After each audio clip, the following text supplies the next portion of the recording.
Hey, good morning. Yes, it is. It is Thursday, the 2nd of April. Spring has sprung, and we're not done winter yet, are we?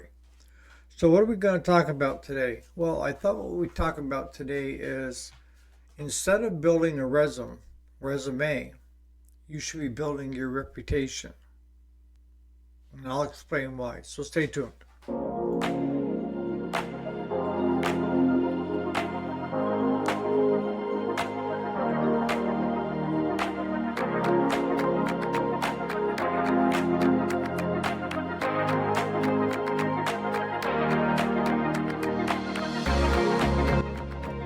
Alrighty, welcome back to the channel. My name is Eric. If you didn't already know it, yes, this is the weekday, Monday through Friday. Today is Thursday, the 2nd of April of 2026. I see a lot of people try to build their resumes, okay? And that might get you in the door, but your reputation is what's going to keep you there.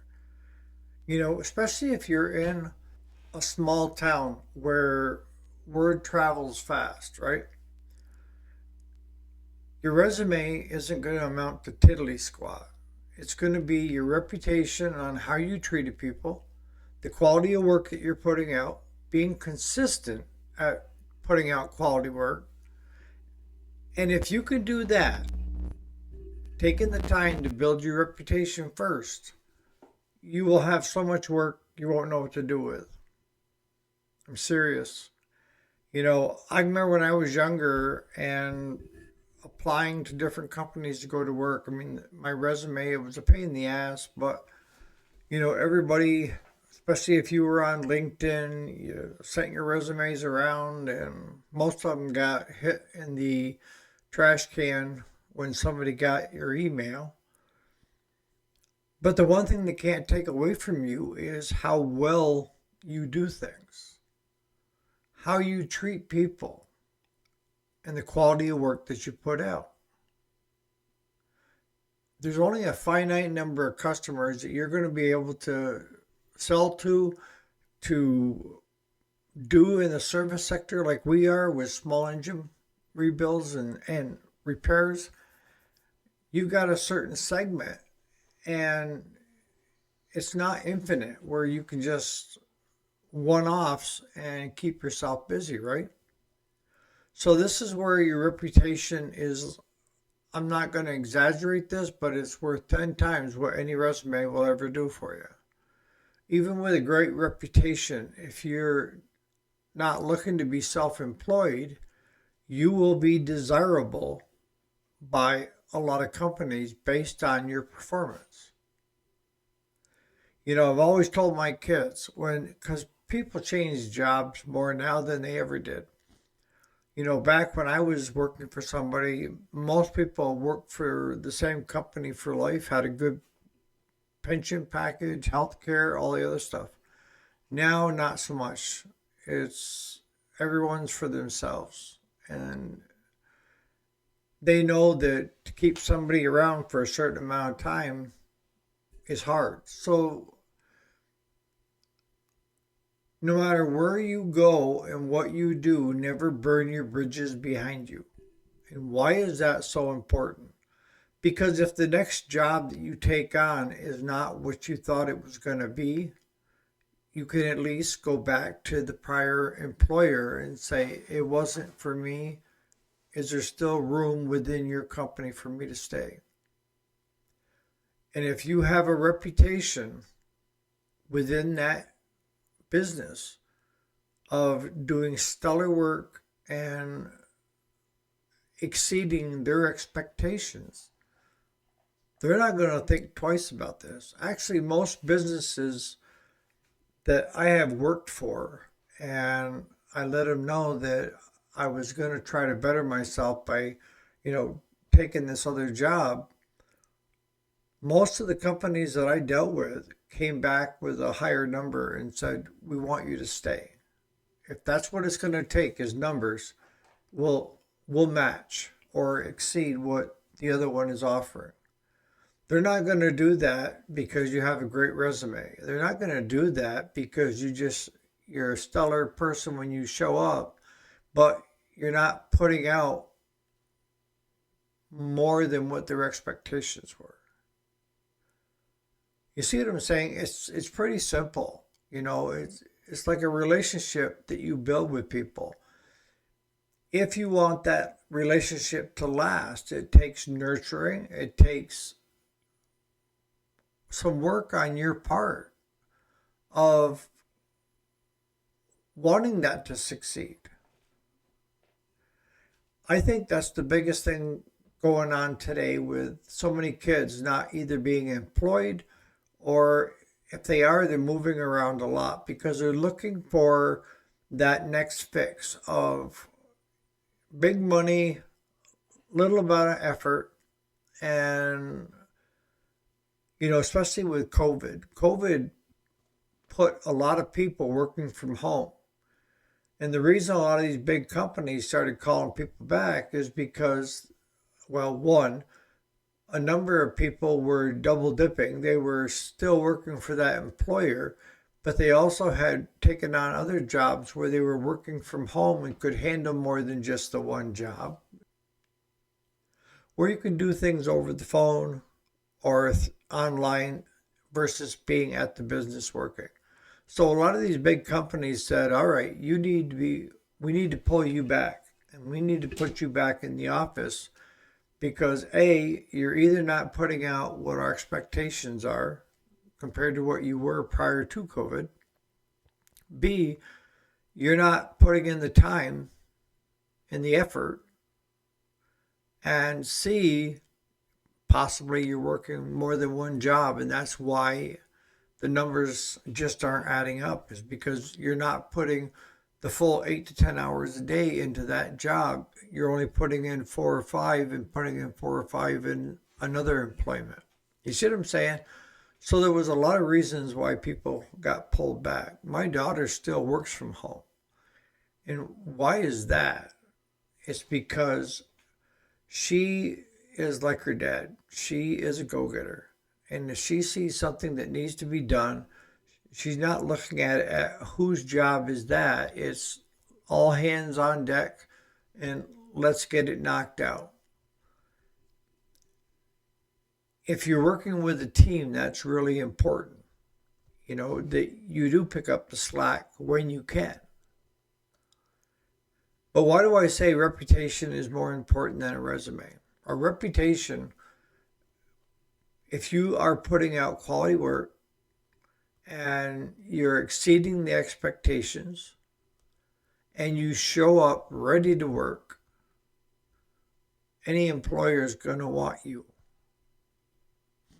And it won't take long for word to get out. It won't. Especially if you aren't doing quality work, you aren't stellar, you don't do what you say you're going to do.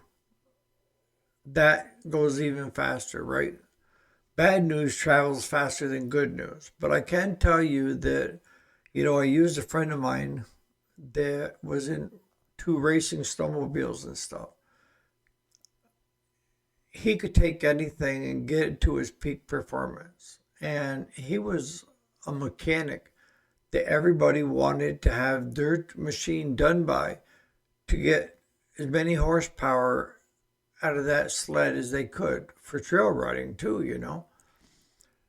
The guy was really good with engines, but his downfall was he was spending more time doing his own stuff and his buddies and team stuff and not concentrating on the ball of working on the customers that were wanting him to do exactly that, right? And he was hiring young kids to do engine jobs and stuff like that they should never have done in the first place.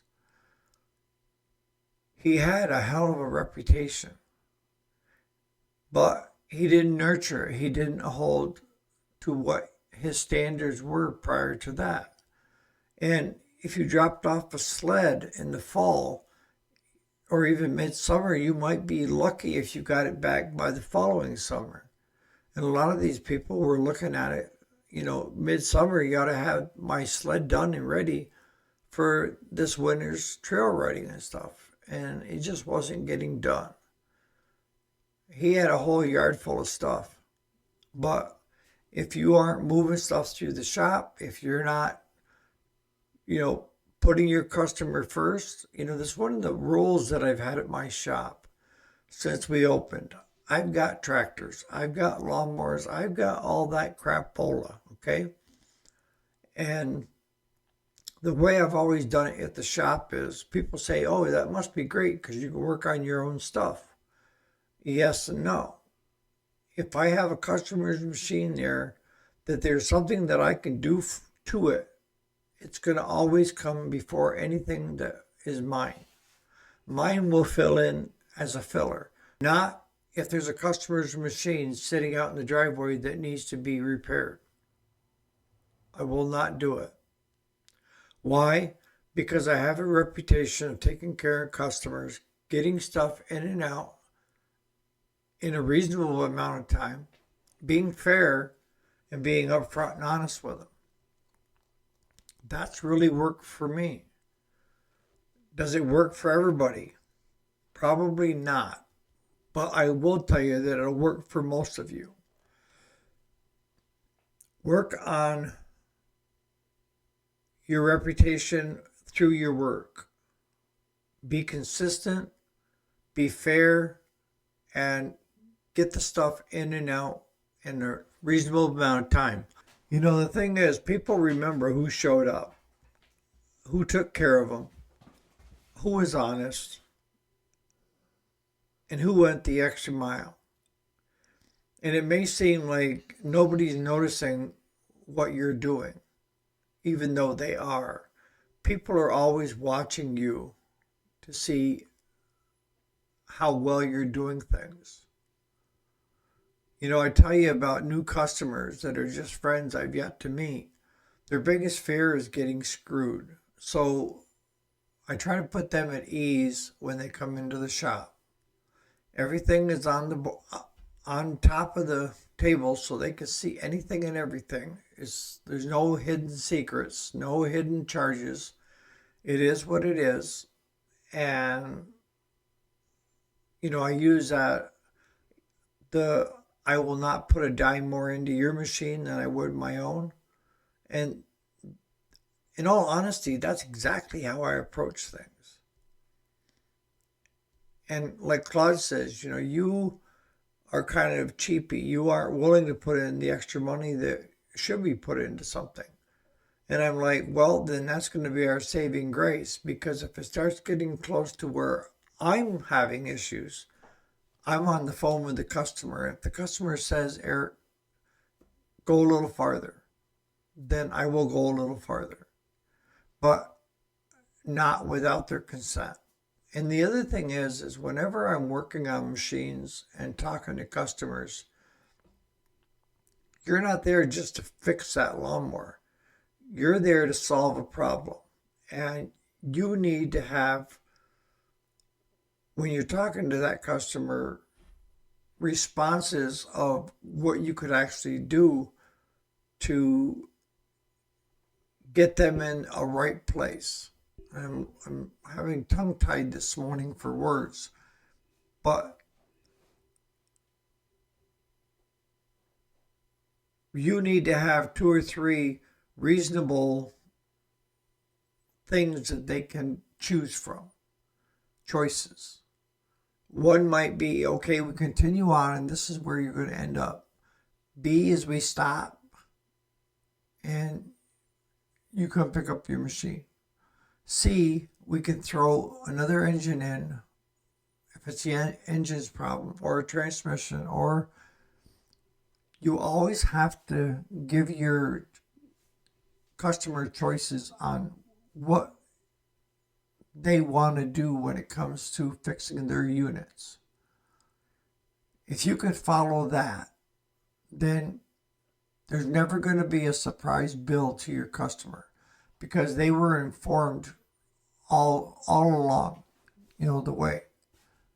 So if you're doing all those things right, you are creating one hell of a reputation. People will talk about you and they will say how trustworthy you are. and how resourceful you are, how easy it is to get along with, how you explain things to customers without taking offense, and the quality of the work that you have for a standard is high. And then lastly, you get stuff in and out on a fairly reasonable time frame. That's a reputation. A resume says, I worked on small engines, I run a business, yada, yada, yada. But the first thing I would say if I was looking at my resume is, well, if you were running a business, why are you talking to me?